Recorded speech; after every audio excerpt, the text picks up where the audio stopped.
I'll do that first. Yep. All right, let's go ahead and get...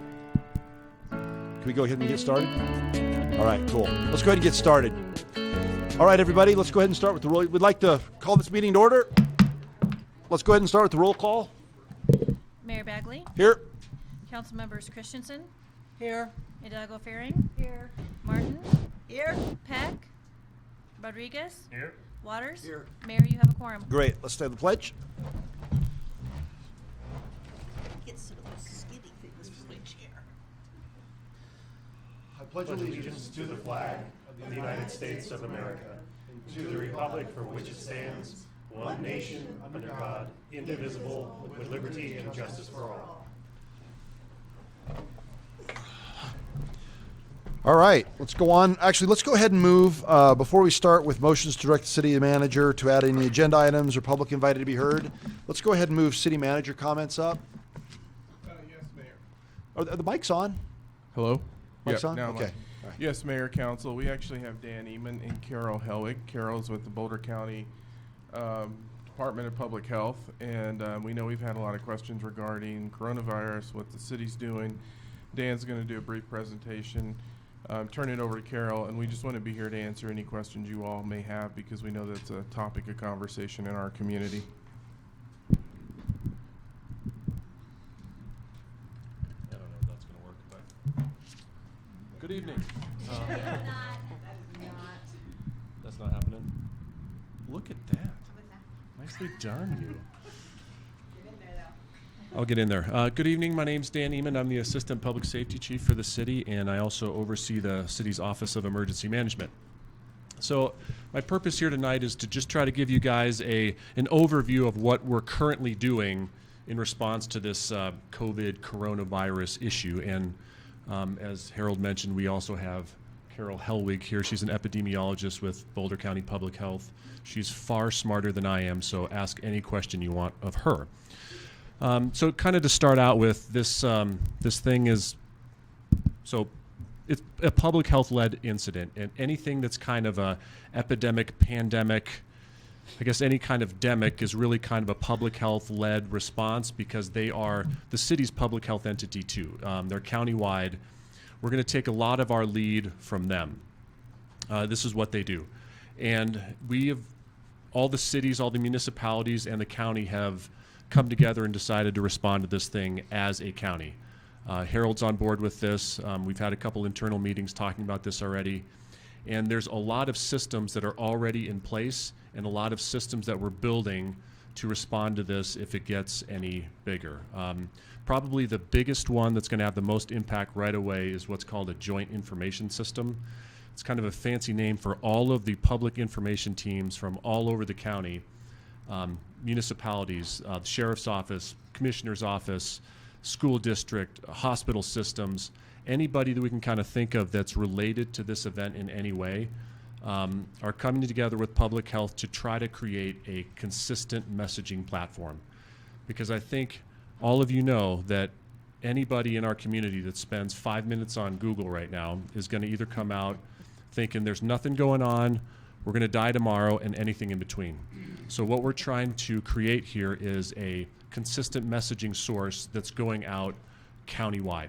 That's the intent of this joint information system. And Marcia is one of the managers of this system, along with the City of Boulder representative, and they're going to be responsible for making sure all of the entities involved have consistent messaging. That's probably the most critical thing we're doing right now. We also have a group that started meeting on Monday of all the agency administrators, all the city managers, the elected officials, to talk about policy level issues. So we're going to do that weekly. We have the emergency management offices, Longmont, Boulder, are meeting every day with public health, the emergency planners from public health, to talk about tactical level things. What do we need to do to support our county departments? What do we need to do to respond to things that are coming up? And we'll continue to do that every day. On a more local basis, our primary communication tool from emergency management to the city is what we call a situation report. And we put our first one out today, and they'll go out every day. It's something that we've used every year. We use them every year for severe weather season.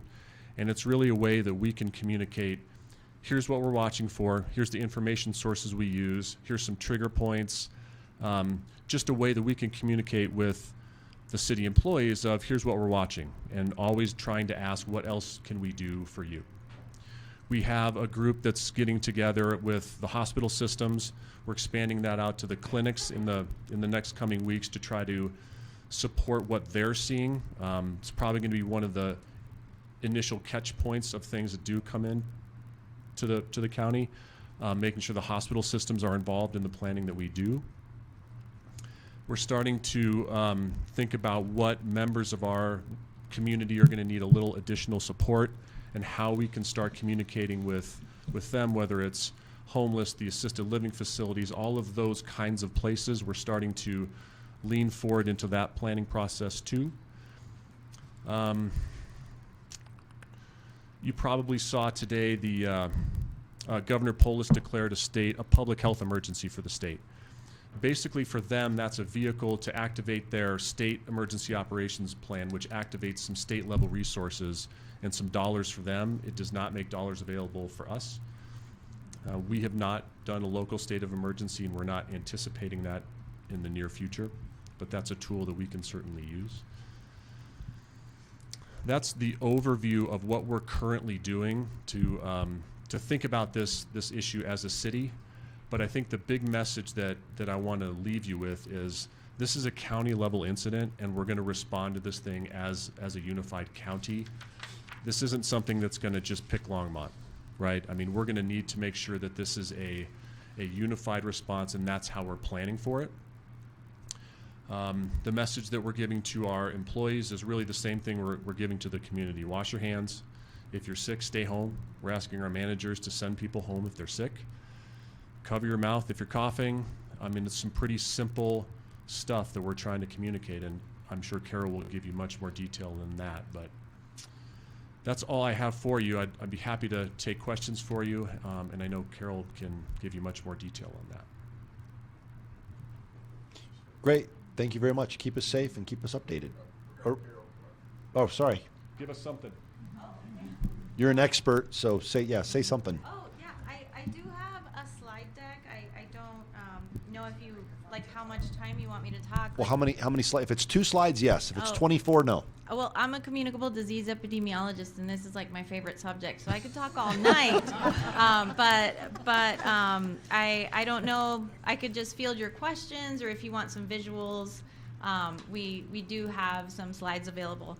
I would say that Dan, though, pretty much covered most things in a nutshell. The only thing that he didn't mention is that we are also recommending that all employers, everyone recommend that people get a flu shot. A flu shot is not going to prevent COVID, but it can reduce the burden of respiratory illness in our community, and we want to do that as much as possible, anticipating that our healthcare system is likely going to be overwhelmed with people with respiratory illness. And then all those other safety messages that Dan mentioned are, there's resources available on the CDC website. Like, for example, this poster, you can get that on the CDC website very easily. Another thing that I'll mention is that we are working with cultural brokers to reach out to the Spanish-speaking community and make sure that the messaging that we're getting out there is appropriate and reaching them, and so that we're making sure that we're doing that. I don't know what other kind of information you would like to know.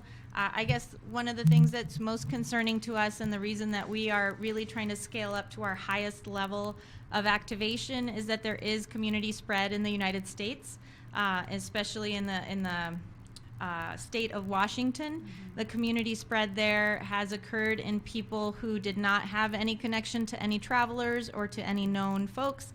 And once that happens is when we raise our level of preparedness to the highest level, because community spread across the country is very possible right now. Possible or likely? I would say I don't have a crystal ball, but I would be very surprised if we don't get cases in Boulder County. I would be very surprised if we get through this unscathed. And on that note, on that note, wash your hands, get your flu shot, stay home if you're sick, and stay tuned. All right, great. Yeah. No. Yeah. Oh, sorry, Dr. Waters. I don't know what to do with this. Well, is this on? I don't know. Can you pick this up? Can everybody hear us tonight? For some reason, it just This is feels just okay. a long all ways right. away. I've got questions like probably everybody else does. Like, what are the thresholds that we reach before certain decisions are made? What kind of capacity do we have in our healthcare system, and at what point is it overwhelmed? But that would be speculation, I suppose. But what isn't speculation is who makes the calls, right? I'm involved in a planning process for an event on the 27th of March, where we would like a group of people to come together. The governor's going to be up here. It's a big deal, focused on early childhood education. So in the back of everybody's mind who's planning, what are the prospects that's going to be affected in the real, that's speculation. But who makes the decision whether or not to ban or to discourage? I'm not certain, along a continuum. Is there a stage where someone says, and who's the someone, that we discourage gatherings?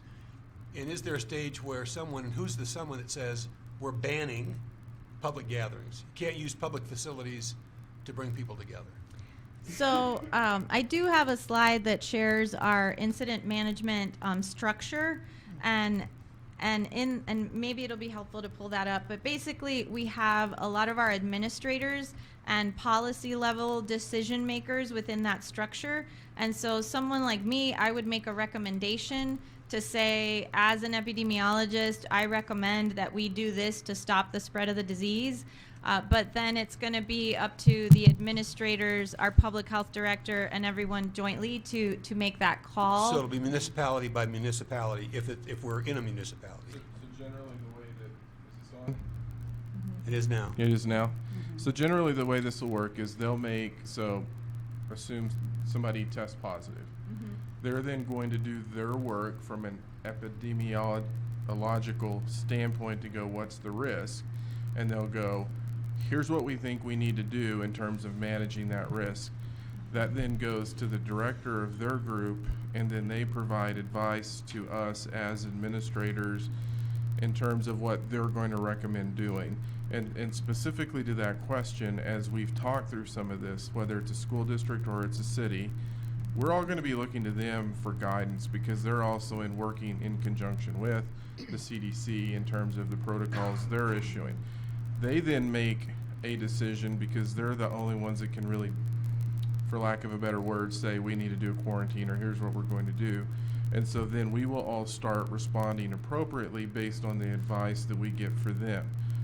Theoretically, and I'm just going to give you an example. This doesn't mean that it's going to happen. It's helpful to have. So what you see in some of the jurisdictions is you saw the Washington Department of Health make the recommendation to the Kirkland Fire Department that said you need to quarantine your firefighters in this fire station, and they did that. So they were working in conjunction with that. Where it starts getting where there's other decisions for us is, let's say theoretically there's students that do this, and then they make a recommendation to the school district. We're then going to have to look to that recommendation to go, then what does that mean for us in terms of rec centers and some of these other components?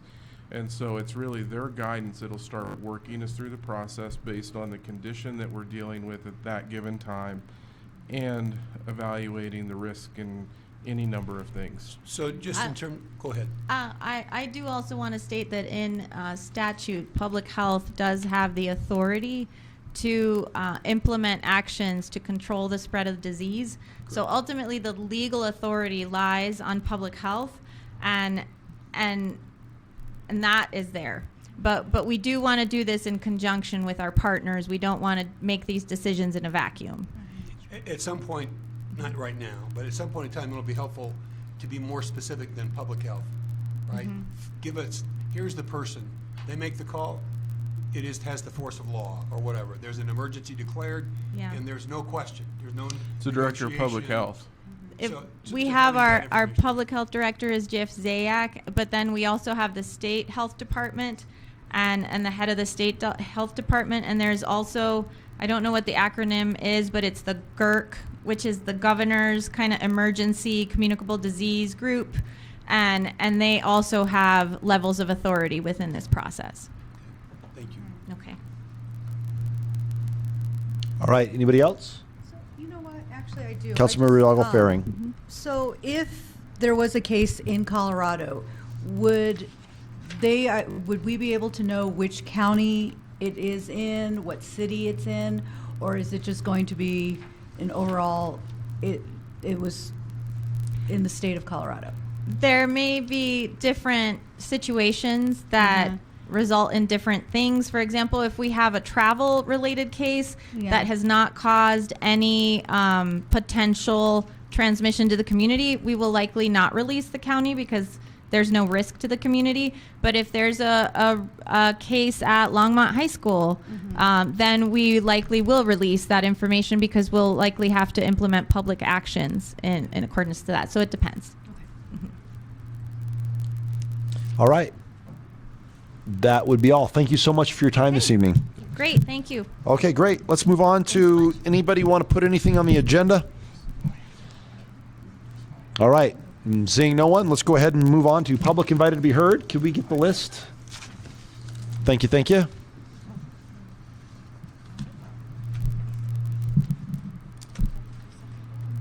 Get a lot of feedback yeah. on these sound system. Can you guys hear that? All right, we have one member of our community here to talk, so hopefully it will be awesome. Greg Gabler, do you want to come up and address the council, please? Kind of feel like some of the debates, right? I got 3 minutes and 15 seconds, and I got to do it in 3 minutes, right? There you go. Okay. So I'll wait till after you say your name and address, though. Yeah. I'm going to read it. Hello, my name is Greg Gabler. I've been a teacher and a football coach at St. Vrain Valley School District for 25 years. I have held a contractor's license in Fort Collins and Longmont for 39 years. I worked as a teacher for 9 months and as a contractor for 3 months at least every year that I can remember. Without the second income, I don't know how I've been able to do and live in Boulder County. After retiring from teaching, it was clear that my retirement, from PER, though pretty good, would not be enough to give me a very good retirement. I hadn't been able to accumulate any meaningful savings until I quit teaching and went into building full-time. The savings, however, made little income supplement to my retirement, as my interest for the whole year, with the interest rates the way they were, was $41.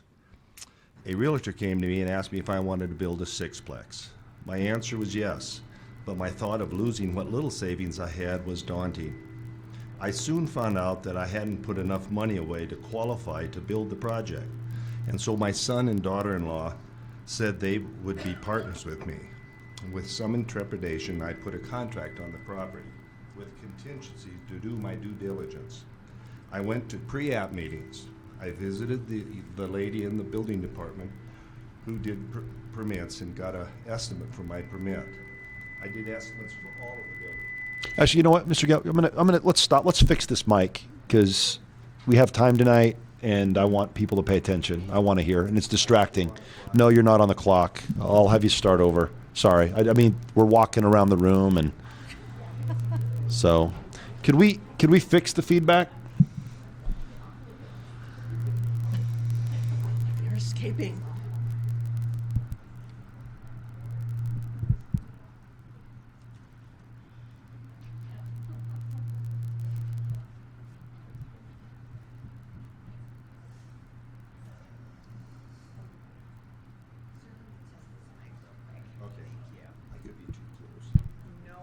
No, it's not you. It's been on all night. It's me. But Test, nobody test, cares test, about test, hearing test. us, so. Test, test, test, test, test. You still have a hum over.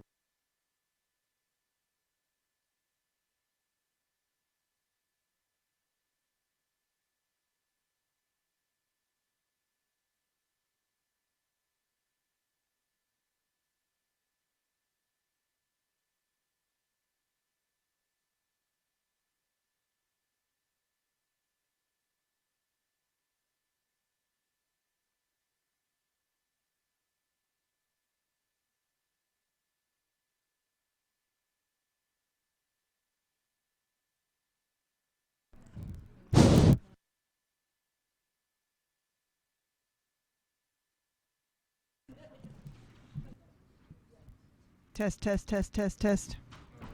Test, test, test. Test, test, test, test.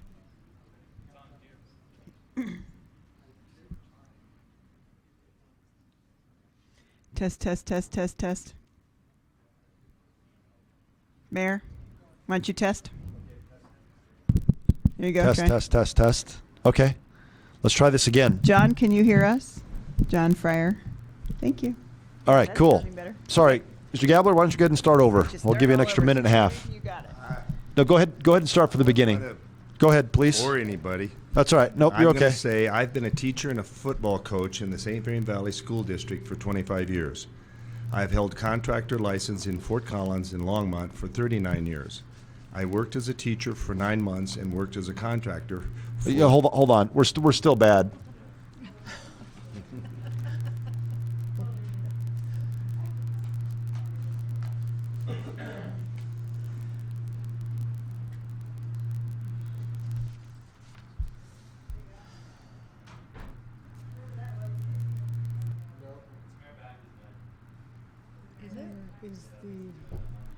Is it?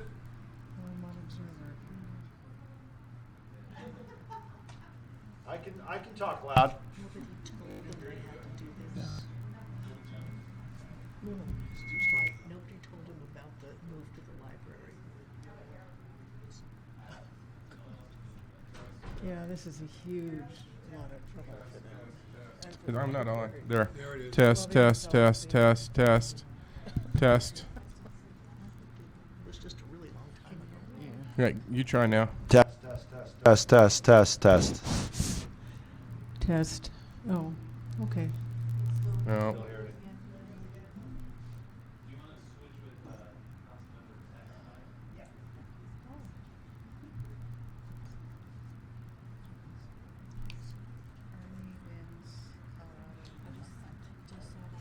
You gotta unplug it, Sandy. Maybe just set the other mic on the floor in case it's a proximity thing.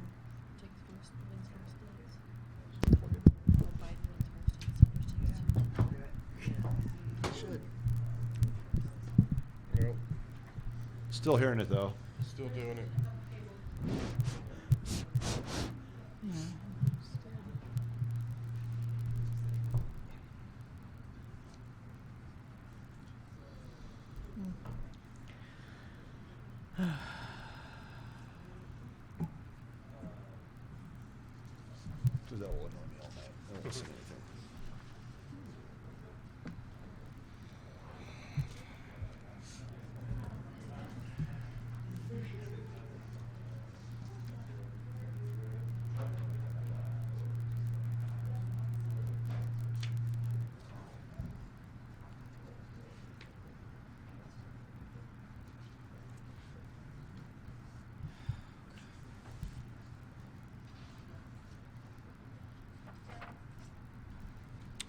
Test, test, test, test, test. 1, 2, 3, 4, 5, 6, 7, 8, 9, 10.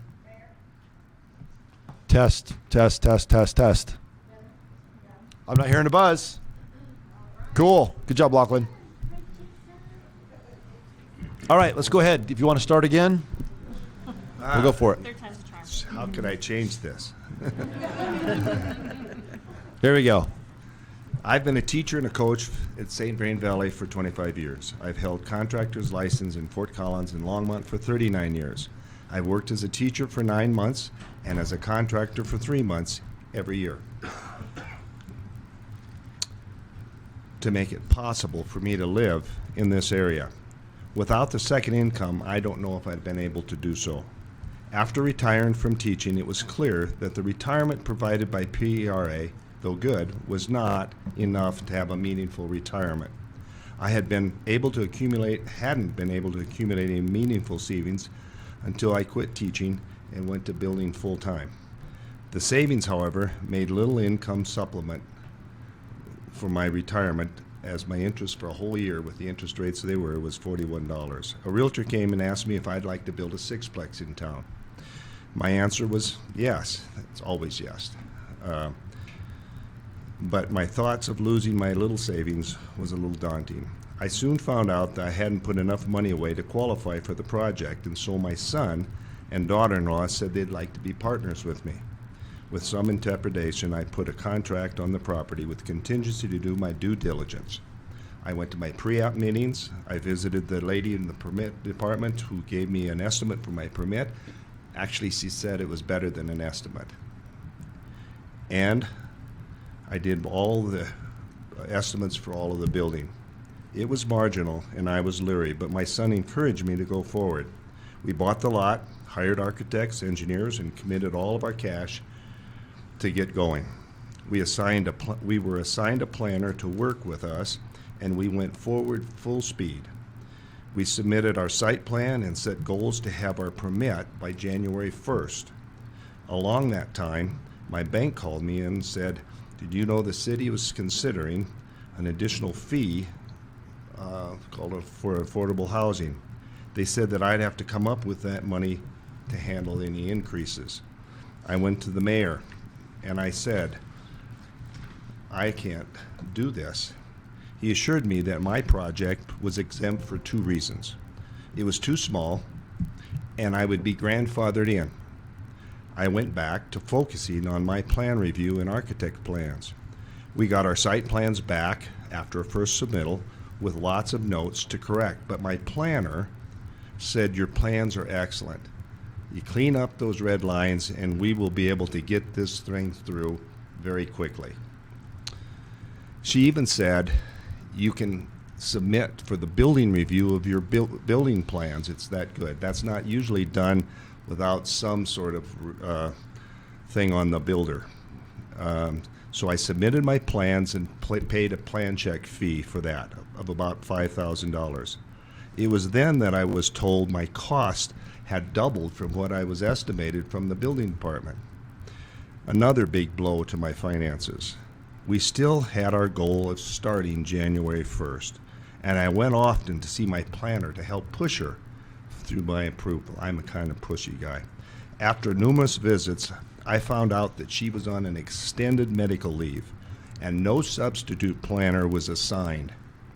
During this time, council passed an ordinance and set 2 weeks or so to get plans approved. My focus changed from January 1st to panic. My planner came back and apologized for the circumstances her illness had caused. She said she would do something to get an approval before the 21st deadline. I don't know what it was.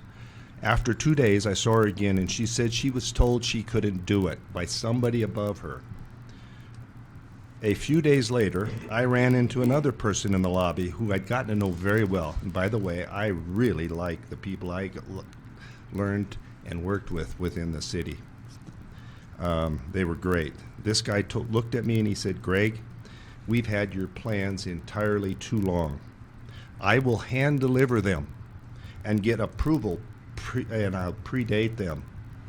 Again, somebody up the line said, "No way." I have finished the project and I have paid my fee. I had to pay my fee to get renters to go into the building. But I've had to substitute money from landscaping, blinds, and interest that I need to carry the project till I get it fully rented. I'm in a financial problem, and it's not my fault. Thank you. All right.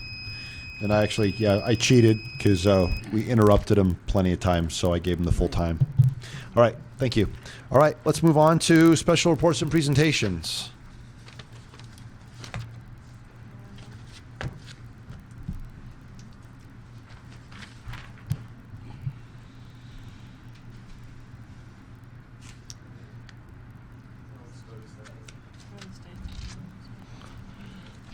So we're on the study session. We gonna move on? No. Okay. Yeah, All we right, don't then have any Let's start special. with the update on the climate change. Okay, I'm good to go, right? Or do you want what are you here for? Yes, this. All right. Okay then. Yes. I don't want you to At go least away. that's I want you to. all I prepared for tonight anyway, so. Yes. All right, Mayor Bagley, members of council, I'm Lisa Knobloch, Sustainability Program Manager, and I'm here tonight to give you an update on the Climate Action Task Force and climate action in general. And if I get too far away from the mic and you can't hear me, let me know, because I feel like you have to be really close to this thing. Or if I'm too close and it's making a weird sound, let me know. Let me know. Okay, so Climate Action Task Force, you all saw a variation of this slide at the retreat a couple weeks ago. The Climate Action Task Force has now held 5 of their 8 meetings. They have drafted recommendations on the 3 topic areas on the left-hand side, and I will go through a pretty high-level review of those recommendations with you tonight. And they have now moved into developing recommendations for the education, outreach, adaptation, resilience, and land use. And one change from when you saw this slide last is they did decide to include waste management in the land use topic area. So you'll see recommendations around that and included in land use when that comes through. As I mentioned before, equity is incorporated throughout all of the recommendations, and there will be a section also on governance, plan evolution, and adaptation. So looking at what do we do once the report is completed. So I'm going to run through these pretty high level. If you have any questions, feel free to holler. I'll do my best to answer. I'm not the drafter of these recommendations, and I only have summaries. So I'll do my best to get answers for you. I'll follow up if I don't have specific answers to your questions. So the Building Energy Use Group, the recommendations are focusing on code updates. So we already have a policy in place where we adopt and implement the most recent code updates every cycle. And this would be looking at including things like solar and EV readiness in the next round of code updates coming in 2021. They're looking at an electrification recommendation. That group has decided that that's a pretty weighty and complicated topic, and they don't have enough time as they would like to really dive deep into the research that they need to come up with a comprehensive strategy around electrification. So their current draft recommendation is to form a feasibility committee to spend some extra time doing the research needed to really come up with a solid electrification strategy. Focusing on commercial energy efficiency through things like benchmarking and retro-commissioning, and then also residential energy efficiency through expanding and increasing participation in our Efficiency Works program and expanding the low-income energy efficiency program as well. And then a cross-cutting recommendation that they're looking at is establishing a climate action fund.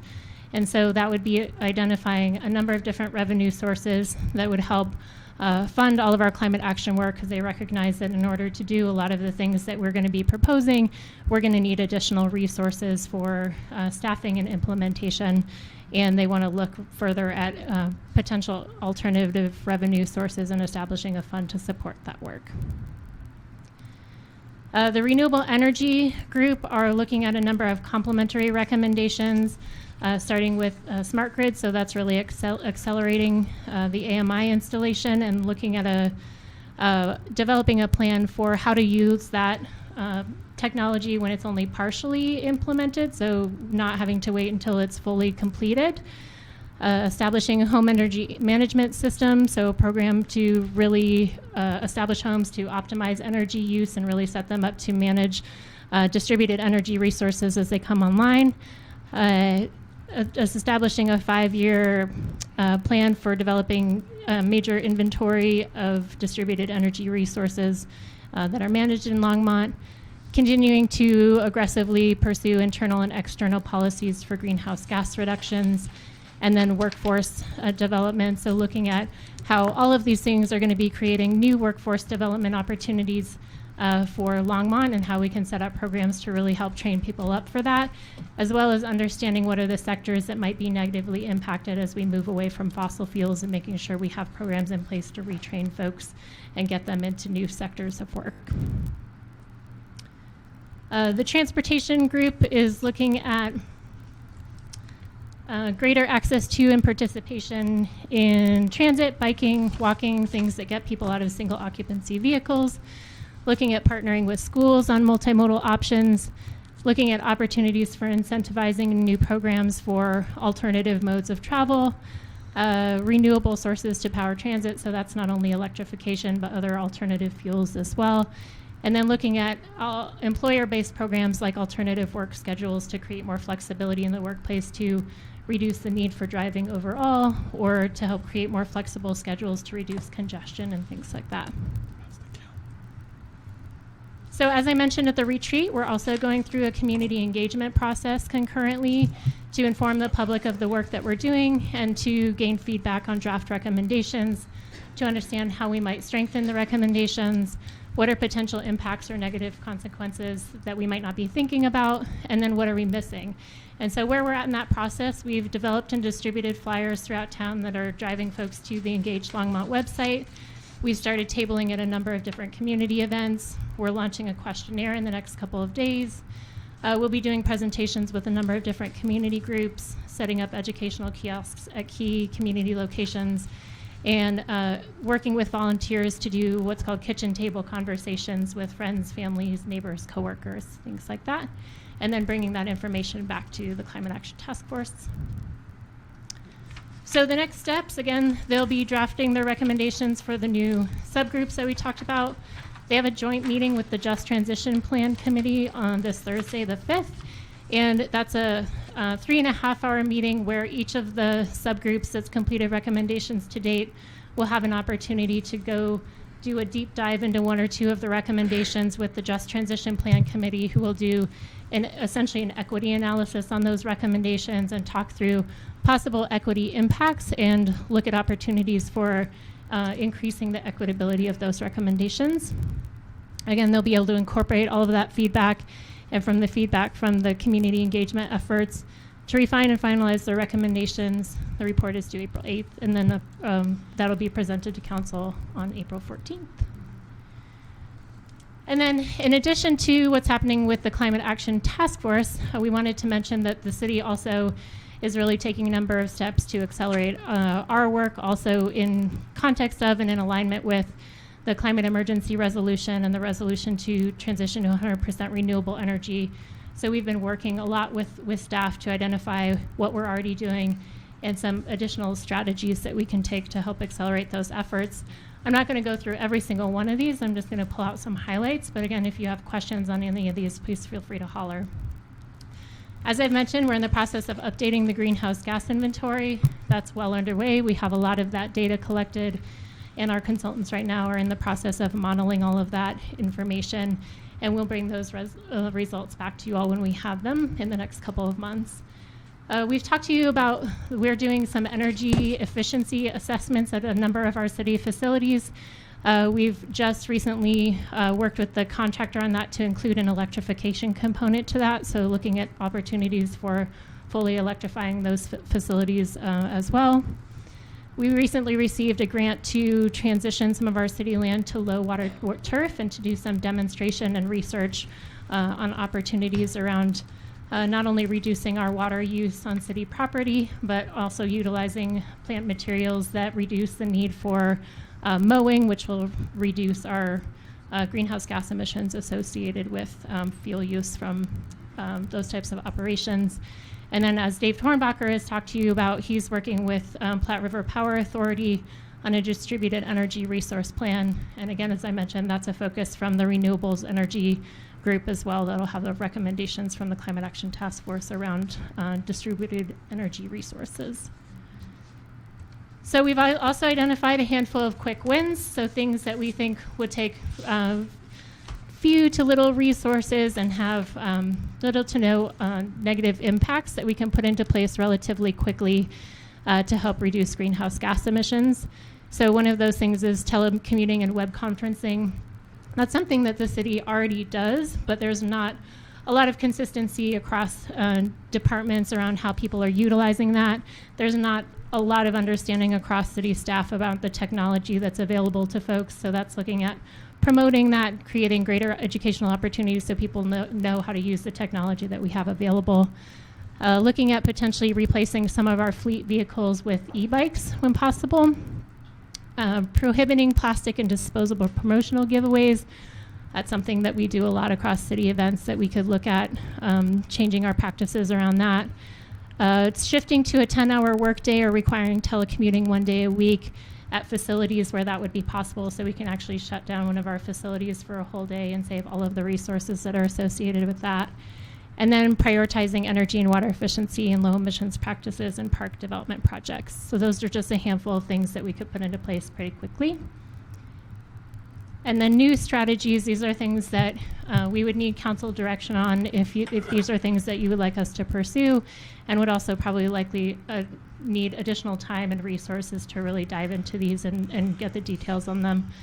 One of the things would be looking at incorporating a climate change section or topic into all of our city plans, so making sure that we're addressing climate change comprehensively across the organization, requiring LEED or other green building standards in all new buildings or major renovations, looking at renewable energy opportunities at Nelson Flanders and Button Rock, and then looking at something like a universal recycling ordinance. And I know Bob and Charlie are coming to you guys in a couple weeks to really go much more in depth into some of those opportunities around waste diversion and reduction. A couple of things I just wanted to make sure are on your radar, if they're not already, some upcoming events that are tied to climate action work. Tomorrow is the Platte River Power Authority Community Focus Group, where they'll be talking about some of the findings coming out of their integrated resource plan. So if you're not aware that that's happening, it's tomorrow from 6 to 8 p.m. at the 17th Place Event Center. And then also tomorrow is the Linking Longmont, which is a transportation-oriented event at the museum from 5 to 7 p.m. So just to have some things on your radar. Oh, that didn't come out well. Sorry for the the color on that. I didn't realize it changed with the web link there. But I just want to make sure everybody always knows that for more information or for information on how people can get involved with sustainability work and climate action work, they can always go to the sustainability page. We have all of our previous quarterly reports on there. We have all the information about the Climate Action Task Force as well as our contact information. So that's where we're at. Does anyone have any questions or comments they'd like to share? Councilor Martin? Thank you, Mayor Bagley. Can you hear me? Yes. Okay. Can you go back one slide before that? Some of these I'm a little confused about. Are these for city actions, internal city actions only? They're things that staff can take on internally, yes. Okay, because the require LEED or other green building standards in new buildings and major I think that's going to come out of the buildings as a general requirement for the next code update. Is that correct? Not specifically that I've heard, and again, this is coming from recommendations from staff that we've asked to identify potential strategies that they could put into place as well. Did you want to add something, Harold? Am I on? So I think there are some of the recommendations that will come into the code conversation that Lisa touched on that'll be in the future. What we're saying here is in terms of how we look at our construction projects that are ahead of that conversation, we will look at them under this lens. So this is really something we can do ahead of that. Okay. Yes, thank you for that clarification. Dr. Waters? Thanks, Mayor Bagley. What you have listed as recommendations are kind of categories in which recommendations have been or are being developed, yeah? Yeah, they're, high level, yes. So you didn't share them with us tonight. Is that because, or in preparation for this, is that because they're just not ready, they're too drafty? They're pretty drafty, and I just got them on Thursday. So and we talked through them Thursday at the Climate Action Task Force meeting, and they now have some time to go in and tighten up their recommendations according to the templates that I showed. It's a tight timeline, but here's the one thing I would ask you to think about. As I look at the timeline and the public engagement process and when you're coming back to us, which all is driven by the initial timeline and the budgeting process. So if we're going to do something with a climate fund, it needs to be in front of us before we make budget decisions. But the one concern I have, Lisa, is there's a ton of work. All of it's good, I'm sure. Big, powerful ideas. I'm going to feel a little squeezed if we're the last ones to see recommendations after they've been processed by the community, and you get the community engagement process, and they're kind of rolled up into, okay, what do we do at that point in time other than say, bless them, right? If you want meaningful, if we get a chance to have a meaningful part in this. It's going to go to you. It's going to go to the council. Am I on? Can you hear me? Yeah. It's going to go to the council first, and then Yes. we will then, off of the council conversation, then go through those other community Okay. involvement Should processes. have seen that and just didn't. Yeah, so to clarify, we are going through a community engagement process in the month of March to get That's what it feedback. sounded like. Yeah, so, and the draft recommendations are more of these category. They're not super in-depth. It's just to try to get a sense of, one, we're trying to bring the community along with us in this and it's partly to help inform the Climate Action Task Force as they finalize their recommendations before they come to you. Not a question for you. I suppose it's a question for Harold, maybe Joni. And at the risk of beating a dead horse, I'm going to beat it some more. On slide 4 of 12, tell me which of those I could consider as an extraordinary benefit and expect to see proposed if we were to allow developers to deliver to us extraordinary benefits in the context of a metro district. Which of those might I be able to expect to see in an application? Probably the distributed energy resources. Yeah. That's the most. How about carbon-free neighborhoods? Wouldn't that be the next to the last bullet? Control the Yep. greenhouse Correct. emissions? What about smart grids? I mean, what's on that list other than workforce development that wouldn't be a legitimate, extraordinary benefit presented to us as an option if we thought it was a high enough priority? We're talking about a climate crisis, and we've taken off the board, off the table, as a council, the opportunity to include those extraordinary benefits in new development in this community. That's not your problem to solve or to address. But I just want to say, it just makes no sense to me, on the one hand, to claim crisis, and on the other hand, be unwilling to get smart enough, to learn enough, to figure out how to take advantage of those opportunities as new housing stock comes into the community. Thank you. I also want to get a different point. You all will be the first to see the specific recommendations and information. The specific information's coming to council first. Well, my comment wasn't directed at anybody on the staff. You understand that? No, not this. It was the directed at previous my question. colleagues up here. Yeah. Previous question is the one I was referring to. All right, anybody else? All right, thank you very much. Thank you. Appreciate that. All right, let's move on to item 4B, potential ballot item for debt financing of water projects. The illustrious Dale, your automaker, the one, the only.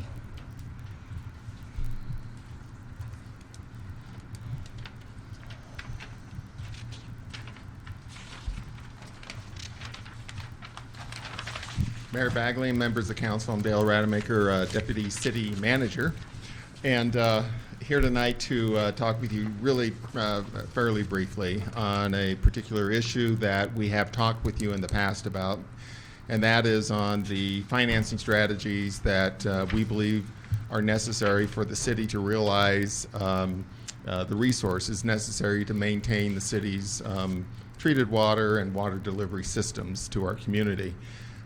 Many of you were on council when we did the Integrated Treated Water Master Plan several years ago. That document identified upwards of $200 million of resources that are going to be needed to both expand but primarily maintain this system that the community has come to rely on for the delivery of water. Inherent in that overall plan and also embedded in the rates that you approved last fall was continued debt financing as one of those options to get to that point. Jim Ingstead is going to talk with you a little bit about some of the projects that we are believing are necessary and sort of qualify for that type of a financing strategy. And also the intergenerational benefit that is derived through a debt servicing approach. In other words, current people pay it as well as future residents that come into our community. And so it really does try to balance out that obligation in addition to it being a very flexible tool for us to use and balance the cash financing alternatives with the debt financing mode. And without further ado, I'm going to turn it over to Jim. Really what we're looking for tonight is we believe in order to stay on track, in particular with the Nelson Flanders treatment plant expansion, it is really necessary that we would seek voter approval this fall at the 2020 general election to issue additional water bonds for that particular project. We're not asking for a formal vote tonight to place it on the ballot, but rather whether you want us to continue to pursue the effort and do the necessary work such that we would bring that to you for your consideration this summer. With that, I'll turn it over to Jim. Good evening, Mayor Bagley, City Council members. Jim Angstadt, Director of Engineering Services with the Public Works and Natural Resources Department. I'm going to go ahead and just make a note here and cross off my first item because Dale already pretty much covered it. So we'll go to the second slide. In 2013, the city completed the Integrated Treated Water Supply Master Plan, which identified the capital needs for the city's water utility for the next 20 years. In order for the city to continue to provide safe and reliable drinking water to our residents and our customers. The plan identified the cost for these, for our, basically our capital needs at over $200 million. To date, staff has been working on some of the critical short-term projects, but we are now at a point where we are ready to advance the debt financing component of the financial plan that supports the larger capital projects.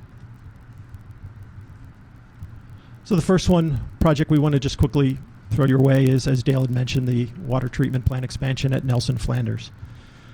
The city has 2 water plants which provide our treated water to our residents. Nelson Flanders plant and the Wade Gaddis plant. The Wade Gaddis is the older of the 2. It was designed with an older filtering process, and it can be challenging for our operators to provide water that meets current drinking water standards. An expansion of the Nelson Flanders plant will provide the capacity once we, or after we, and then as part of that project, we would also decommission Wade Gaddis. Another potential project is the North St. Vrain pipeline. This is located north of Lyons. The pipeline carries raw water from this North St. Vrain Creek to the Nelson Flanders water treatment plant. Pipeline was constructed in the 40s and 50s.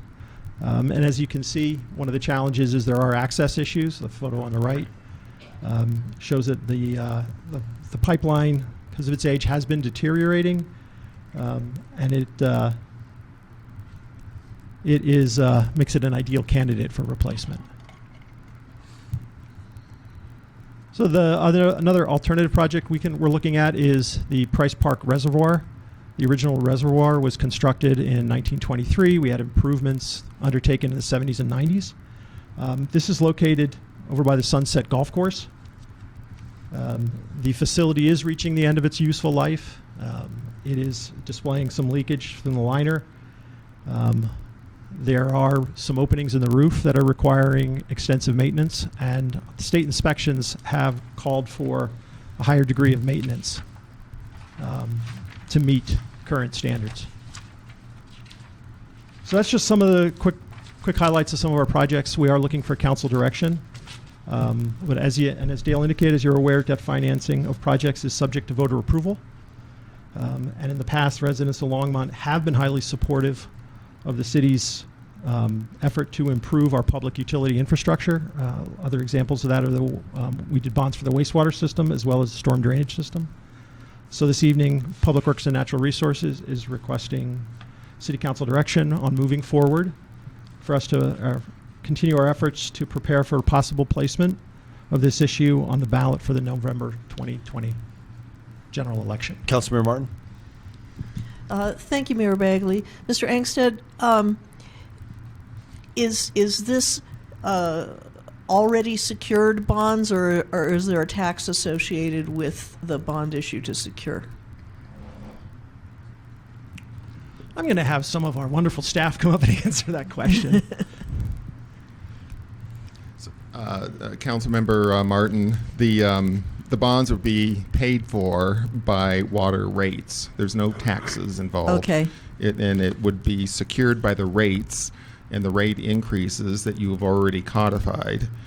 So we don't need to go back and do yet another adjustment to the rate fee strategy that you put in place, which is a 5-year plan of rate adjustments. Yes, okay, so that means that we are asking for bond authority, and we're not asking for any more money from the ratepayers or the taxpayers, that other than what is already in the plan.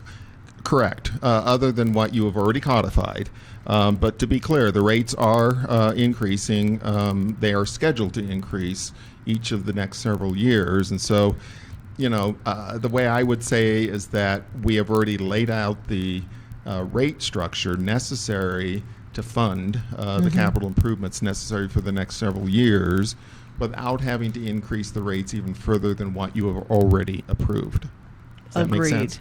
Yes, I just wanted to make sure that was out there. If I could make a statement while I have my mic working, I would like to say that I think it is important in the face of what we're looking at evaluating in terms of the climate action task force recommendations, that our ongoing planned infrastructure updates happen on schedule before some of these major activities that were unanticipated hit us. So I'm in favor of proceeding with this if it's at all possible. All right, see nobody else. I've got the only question. I'm going to make a motion when I ask this question. So we've had ballot. So this is on a scale from 1 to 10. This is like a 10, right? We need to fix our water's infrastructure. I want to make sure that we don't have the same mistake. We didn't need a swimming pool and ice rink, right? But we've learned some lessons, which was moving forward with a ballot initiative or a ballot measure without having buy-in from the community, specifically certain members of the community. I'm going to make a motion that we move forward, but I think it would be foolish if we just put it on the ballot.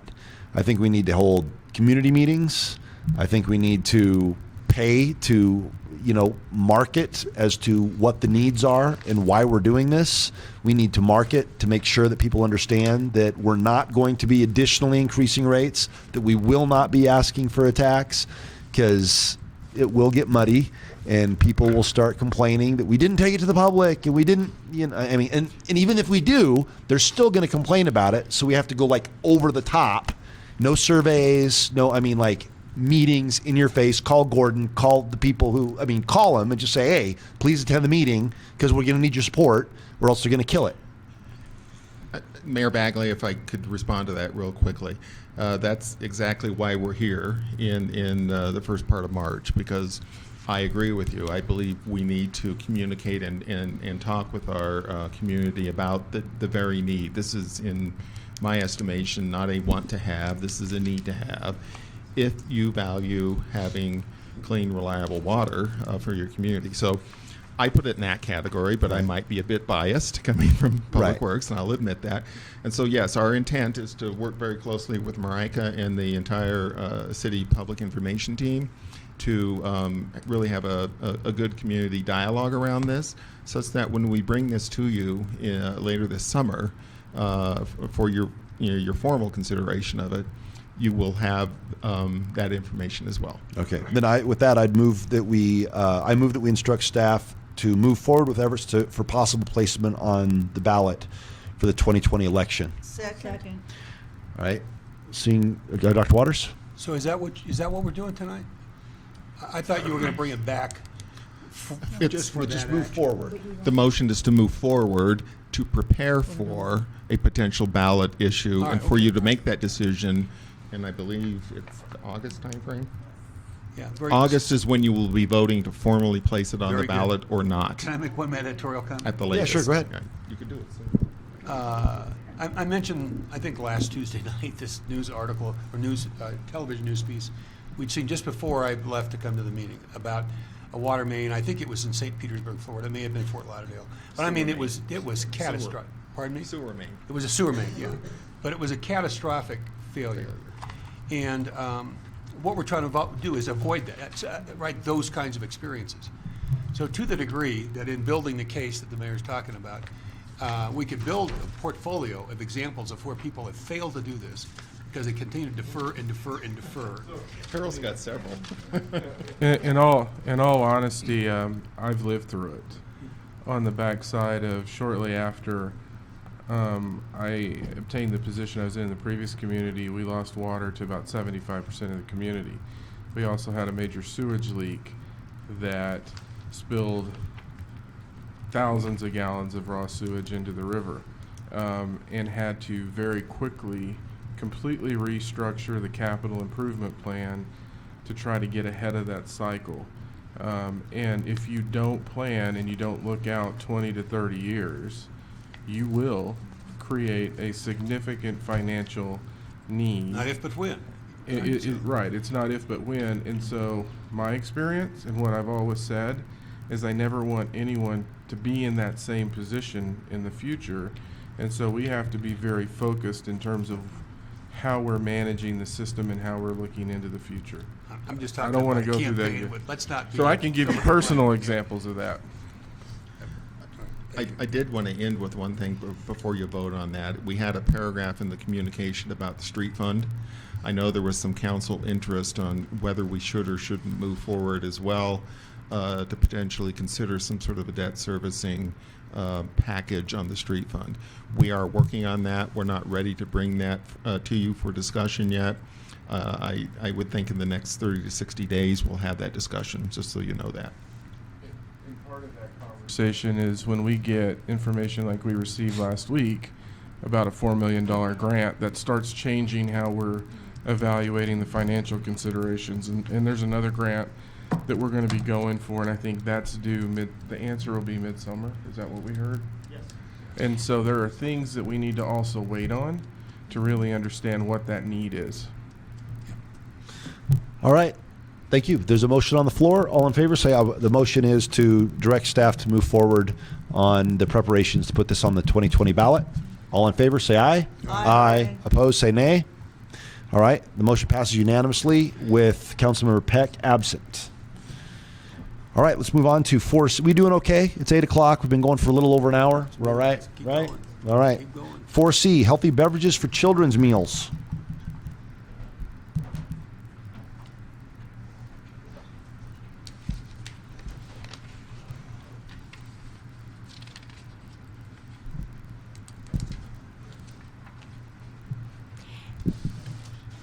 Mayor, members of City Council, my name is Karen Roney. I'm the Community Services Director. And as you recall, earlier this year, there was some discussion among City Council about healthy beverages with children meals, and the council provided some direction to staff to bring back for discussion at a study session possibility of bringing forward an ordinance. So tonight, this is that discussion. We have 9 slides. We have 3 or 4 people who are going to be making the presentation. And I will wrap that up with some questions that you might have, and really to get some direction from council about if you want to pursue us doing more work and bringing back an ordinance about healthy beverages with children meals. So I want to introduce Olga Bermudez, who is with Children, Youth, and Families, and she will go over the first 3 slides with you.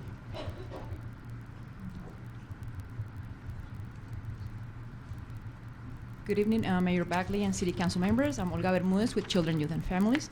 So I want to talk today a little bit about the process. So, there has been like a long process. I want to say 3 years working with the community. So the Healthy in Longmont is a coalition that was conformed between parents.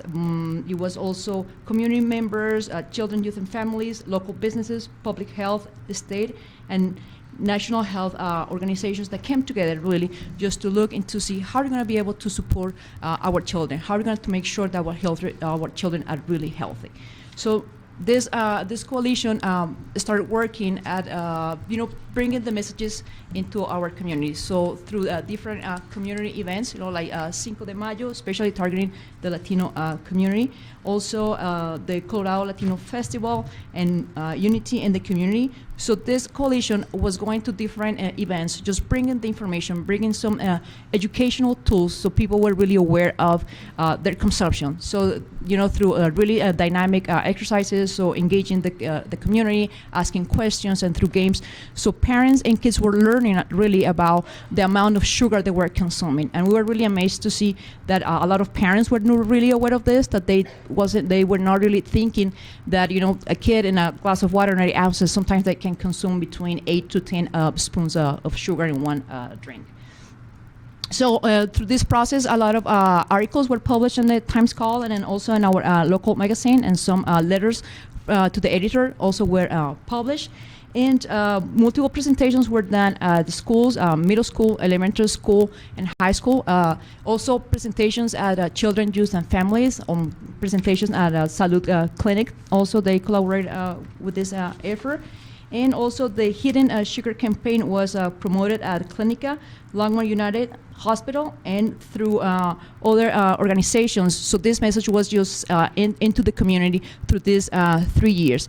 And also through the Mayor's Book Club, we always send an insert. So we send that the information about the impact of the sugary drinks, to families. So we sent this twice, so that was able to reach like 1,325 families that we were able to work with.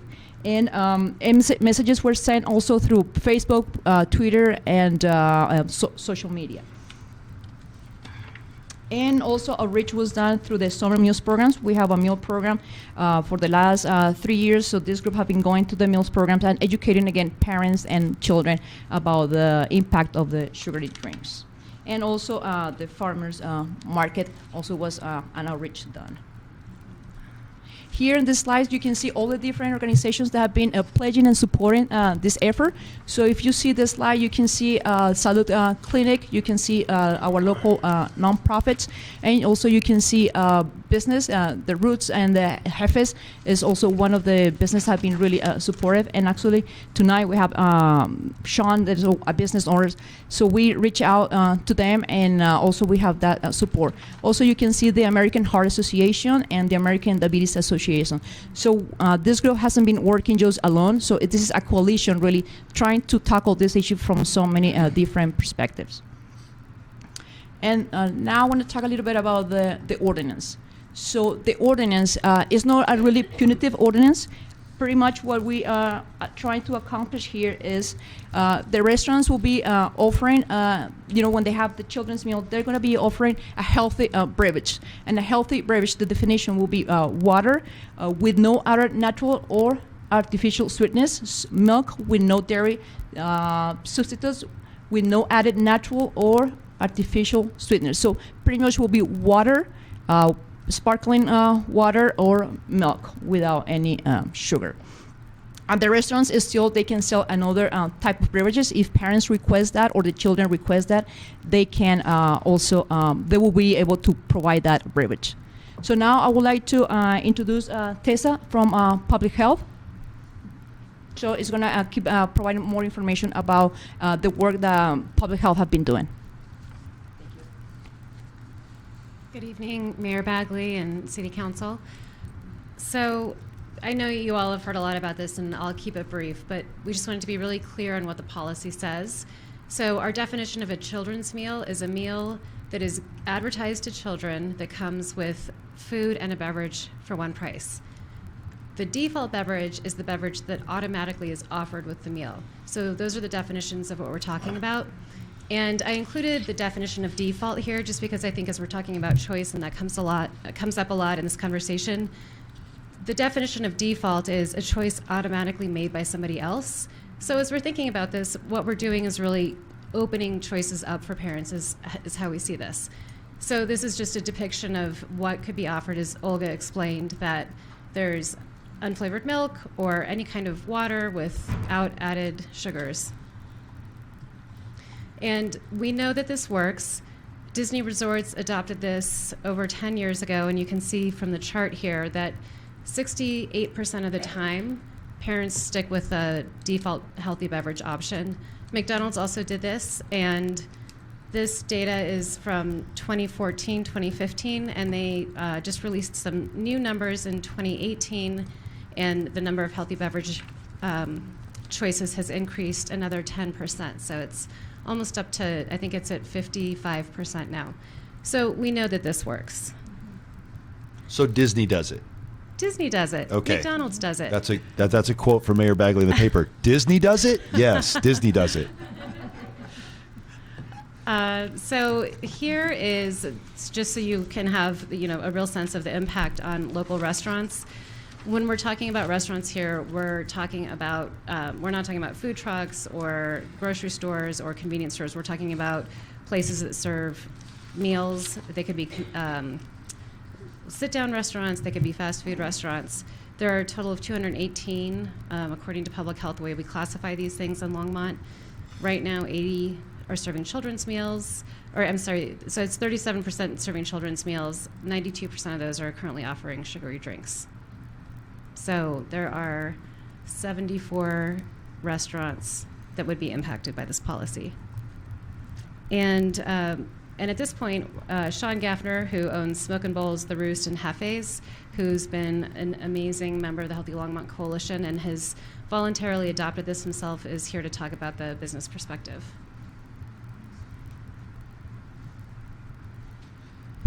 Hey y'all, thanks for having me. Not that you have a choice. I think I get to just show up and talk, so I may do this more often. Tuesday nights, huh? 10 years ago, I heard it said that restaurants are the heart of a city, and that's always since then kind of been part of the grid through which I filter decisions to just responsibly run restaurants. It's actually been printed on our menus the last 5 years, and it's why we chose from the very beginning to give 10% of all of our profits back towards back to the community. We've given over $120,000 to help local families in the process of adoption. We've helped 8 kids come home that wouldn't have been able to. Without that, it's why I've always kind of done the extra work to responsibly source local and sustainable products that we sell. A few years ago, when we started seeing all the statistics about single-use plastic, I personally spent quite a bit of time and resources towards to figure out how to eliminate those from our restaurants, and it's been about 2.5 years with all 3 restaurants now. No single-use plastic there. Still pressuring the companies we order from to stop packaging things in bags, but. And so it was really clear when about a year ago I started seeing the statistics about sugary beverages and the effects on kids' health. And so we look at, okay, well, how can we be more responsible with what we do inside the restaurants? And for us, and when we changed the menu about a year ago to where it used to say, kids' meal includes, I think it listed like sodas, lemonade, juice, water, or milk. So we changed it to just say includes water or milk. And that for us and what we communicate to our staff, specifically our servers, is that this isn't us ever wanting to shame parents if they ask for a soda or even tell them how to parent, but really rather it's us partnering with parents. I have 4 kids myself, and so I know what it's like when you go to a restaurant and said it includes a soda. Some of them even have includes dessert or pictures of milkshakes, or that's a fight every single time, even with the best kids that know it's not going to come. And so for us, it feels more like partnering with parents to not have that fight, especially maybe 20 years ago when it was a lot more rare and more of a special occasion to go out to dinner. It was probably way more common and fairly harmless to let your kid have a soda because it's special. But now I see the same families especially between multiple restaurants, 5 to 10 meals a week families are going out now. And so for us, this just feels like, how can we be responsible with these families that are eating out 5 to 10 times a week, or 5 to 10 meals a week, and right now. And every once in a while we have parents that ask, hey, can we substitute a lemonade or a soda for the milk? And my staff knows our number one core value is that we're a yes restaurant. And so it's always a resounding yes, absolutely. Free refills, sure, like extra spoonfuls of sugar. Like, you're the parents, you can parent them. But for us, it really feels like just trying to be helpful. And free refills on chicken wings? I'm just kidding. Maybe for you guys. I'll test that theory. Yeah. And so, yeah, that's that. I don't know if you guys have any questions. I know some people have asked about, like, what about the costs? Because soda's really inexpensive. But what we've found is, since it said just water and milk, like 70% of the times they just say water. And so I think, if anything, we're spending a little bit less money on beverage costs for kids because with my family, with my kids, we always just get water, and they know that now. But anyway. So it's not that now, instead of spending a nickel on a soda, we're spending 25 cents on a glass of milk. It's we're serving 70% water. All right, great. Thank you. Yep. Appreciate it. Carrie? So just a couple more slides, and then we'll turn it over. So as Olga had mentioned initially, the coalition here in Longmont, Boulder County Public Health, they have done a tremendous job of doing outreach and education for the past 3 years. And one of the things that, if council would like us to continue on this discovery and finding out, what the community's appetite is for this particular ordinance, that we would do some additional community engagement. We would primarily work with our Engage Longmont process. Obviously, restaurant owners are very busy. They have a lot going on. They don't have a lot of time to go to meetings. And so what we would do is that we have done some preliminary work with our communications and marketing staff around how to set up an Engage Longmont site with stories, questions and answers, community forums, to make it easy for restaurant owners to be able to weigh in. Because as you saw, that there are 70 some restaurants that would be directly impacted by this ordinance if we choose to move forward with that. So we need their voice, we want their input in order to this to be successful if council chooses to move forward. So we will have a kind of a restaurant site and as well as a community site, because lots of people have opinions about this. And so we also will indicate how Boulder County Public Health has resources and abilities to support restaurants to come into compliance with this ordinance if we choose to move forward with that. And certainly, based on the input that we get from the community, if there are some modifications to the ordinance, we would certainly include those for further consideration with City Council. So really tonight we're looking for some direction and from council, some input.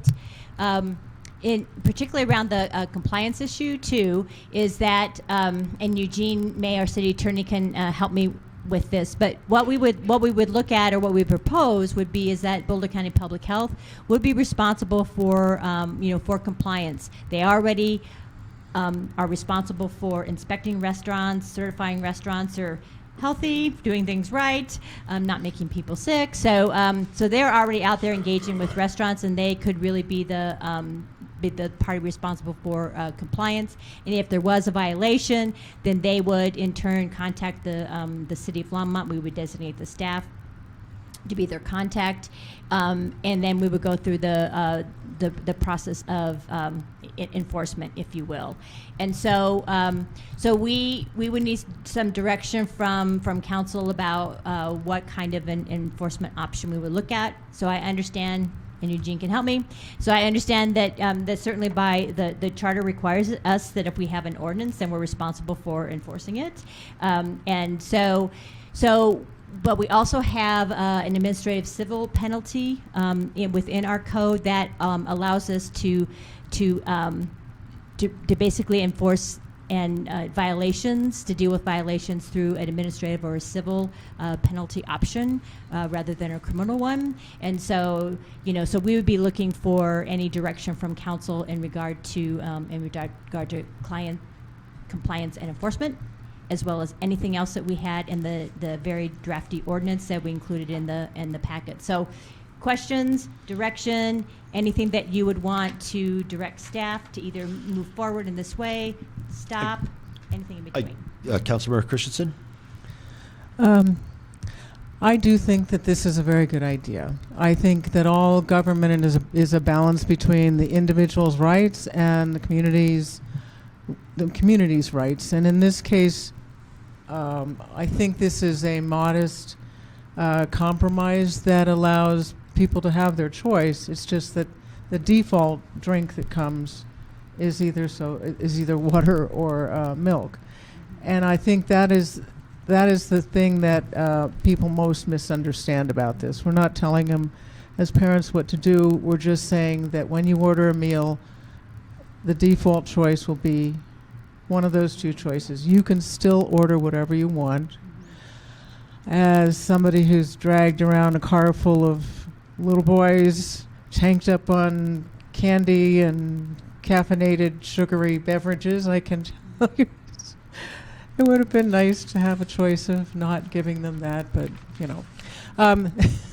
anyway, I do think that the two sites are good. I think the two things that need to be clarified for a business probably is that if I serve somebody a drink that they asked for, will I be fined? And the answer is no, because they asked for that. And the default beverages that you're bringing are those default beverages. And I think the thing that needs to be clarified for parents is you're ordering me around and you're telling me what to do with my kids and blah, blah, blah, blah, blah. And no, we're actually not. We're giving you the choice of, you have a choice of milk or water. If you want other choices, then you can order them and we'll bring them. But I think this makes it very, very simple. The level of childhood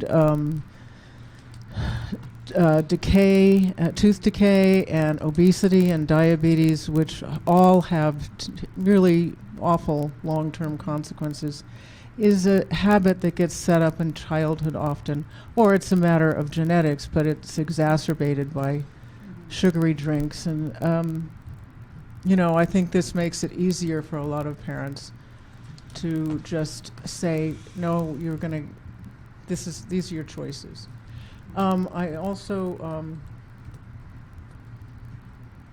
now I've forgotten what I was going to say. Anyway, I also wanted to thank Sean, because he is one of the more successful businessmen in town, and he's also a good guy. And he did this voluntarily because he sees the sense in this. And I would really much prefer to have had many more businesses do this. It's much better if people voluntarily do stuff. But as we all know, people often don't make that choice. And so this to me seems like a very sensible thing. I'm not interested really in a civil penalty. I think these are pretty modest amounts, because the first one is just $35. The second was in 5 years. So that gives people a lot of time. Oh, I remembered what I wanted to say. Is there a time for a business to phase this in? I mean, I don't want to phase it in like next week. You have to do this, because they may have to reprint menus. That's very expensive. Correct. I think Tessa Hale has from Boulder County Public Health has indicated that the health department does have resources. They want to help restaurants come into compliance. So if they need assistance in costs with reprinting menus, that kind of thing, that they would do that. And then they also would recommend a delay, or if we do move forward the ordinance and it passes, to have enough time to be able to transition and help people be successful with that. There's always whiteout, but that's not too classy. There is whiteout. So and I think in terms of just to clarify that the compliance is really about if you serve a children's meal, which defined as it's a one price for a beverage and a meal, that you have that correctly listed on your menu. That is really when public health goes in to do the re-inspections, that's what they would be looking for. If you offer that children's meal, does it have a healthy beverage? That's the level of compliance that they would be looking for. Yeah, and I hope that would be a very modest cost to businesses to make that change. Anyway, thank you for bringing it forth. I I, Councilmember Martin? Are you done? I'm Yeah. sorry. Well, I could move, or I don't know if you want to move it. You gonna move it? I move that we adopt this. Do we Or that direct staff to move forward? Yes, move staff to move forward, I'm sorry. Yeah, thanks. Second. All right, it's been moved by Councilmember Christensen and seconded by Dr. Waters. Councilmember Martin? I'm going to vote to move forward, but I just wanted to say, because I think some of this was stated in complicated ways, the only thing a restaurant would be out of compliance for is what it says on the menu and not what they serve or anything else. It's just what it says on the menu. Correct. And Yes. Correct. and then the other question that I wanted to ask, and Councilmember Christensen came close to it, is chain restaurants especially have menu reprint cycles, and I would like to make sure that the ordinance takes that into account in terms of the interval required for compliance. Yeah, that's a good idea. That's all. I agree with that. So, Councilmember Hidalgo-Fahring? You know, Don't apologize. You're on council. This is what we do. Go ahead.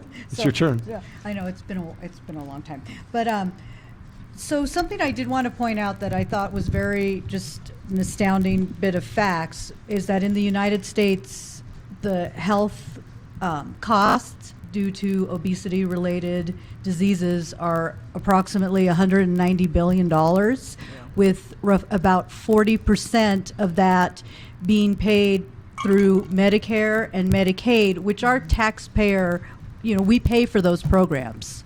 So, if my calculations were correct, that's approximately $76 billion that is being spent on obesity-related diseases, illnesses. So I am going to move forward with this, but, so some of the pushback that I've heard from constituents was that, we're government, these are choices, people still have choices, but us as a governmental institution, we are promoting and standing behind healthy drink options for healthier lifestyle. So, yes. Dr. Waters? Thanks, Mayor Bagley. I'm also going to support this because I think it's the right thing to do, and the data that Councilmember Hidalgo-Fahring just shared is part of the reason. And we've all read the emails about becoming a nanny state and whatnot. But to say, I wonder if those who would accuse us of parenting would choose not to put their children in car seats, which government says you do, because we owe it to children for their safety. Or that we would say, use a seatbelt or not. Isn't it the law that the state says you're going to use a seatbelt because of the cost to society if you don't? So it seems to me that we're falling far short of that kind of role for the state. So we're sending a clear signal about our values and how important it is to pay attention as decision and as we heard, to make it easy for parents to make the right decision on behalf of their children. And I think it is absolutely what we ought to be doing. All right, there's a motion on the table. Actually, I just want to say that I'm going to vote for it. However, when it comes back, I will make a motion not to include an administrative penalty if it comes back with one. I will also make a motion that we give plenty of time in order to allow them to hit their reprint cycle, because I don't look at this as us being a nanny state either. I think it's just a matter of just letting people know that, hey, water and milk come with it. And if they take the proactive step to say, hey, but we want some sugary drinks or pop or whatever, you can still do that. It's not that big of a deal. My bigger concern isn't telling parents what to do with their kids, because we're not. We're telling the restaurants how to run their business. And the only thing that I think that a business owner would be concerned with is, why are you imposing costs on me? So I just want to make sure that we're not imposing those costs, even if it means that we have to go a little bit longer in allowing them to become compliant. So, all right, we have a motion on the table. All in favor, say aye. Aye. Opposed, say no. All right, that passes unanimously with those of us present, and Councilmember Peck is not present, and so she'll be back tomorrow. All right, thank you. All right, last but not least, let's talk about House Bill 201164 concerning the exemption of a housing authority from certain fees imposed by a water conservancy district. I assume everybody has read this. If not, take 2 seconds while I make a motion. I move that we direct staff to oppose House Bill 201164. Second. Yeah, we all seconded. All right, so that was moved by me and seconded by Everyone. We'll say Mayor Pro Tem Rodriguez. Get him on the agenda for tonight. All right, and then anybody have any further comments, debate, etc.? All right, Councilmember Martin. Yeah, thank you. I just wanted to say, from the Water Board, that they were pretty serious about opposing this, and they had very good reasons. So I won't go into them at length, but trust us, it's not a good plan. All right. So that said, all in favor, say aye. Aye. Opposed, say nay. All right. That passes unanimously with Councilmember Peck absent. Mayor Bagley, one other yeah. really fast thing. At Coffee with Council, there was a question about the status of the management of single-use plastic. So I just thought I'd give a very fast update as to where that is. The City Council, you may remember that you supported House Bill 1163 really in your first session. At this point, it's still in committee. So it's still churning and burning, and so I haven't heard necessarily anything. I know they've had a lot of debate about it, how to phase it in, and what it's going to look like, but that bill is still alive, and that's where it stands. So thank you. All right. All right. That said, let's move on to Mayor and Council comments. Councilmember Martin.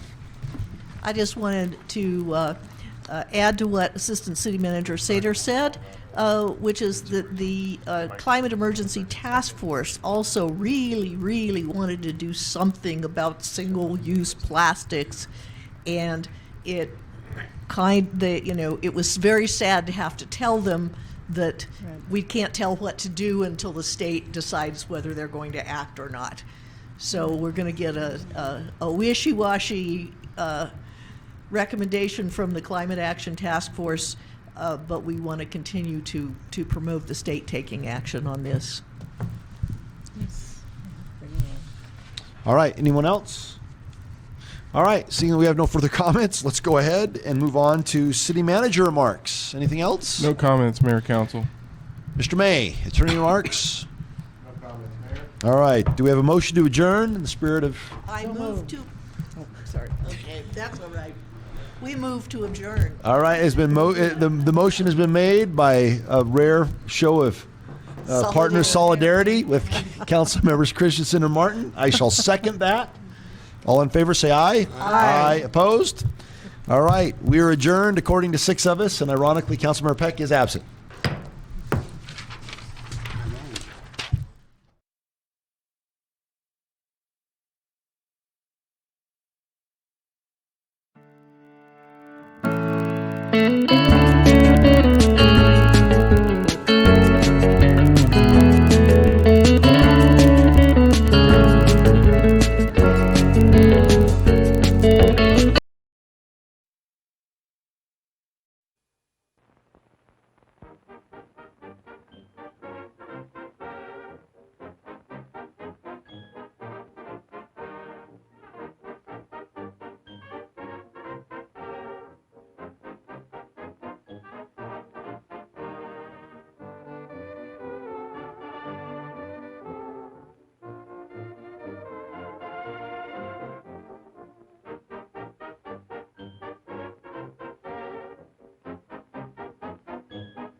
Oh.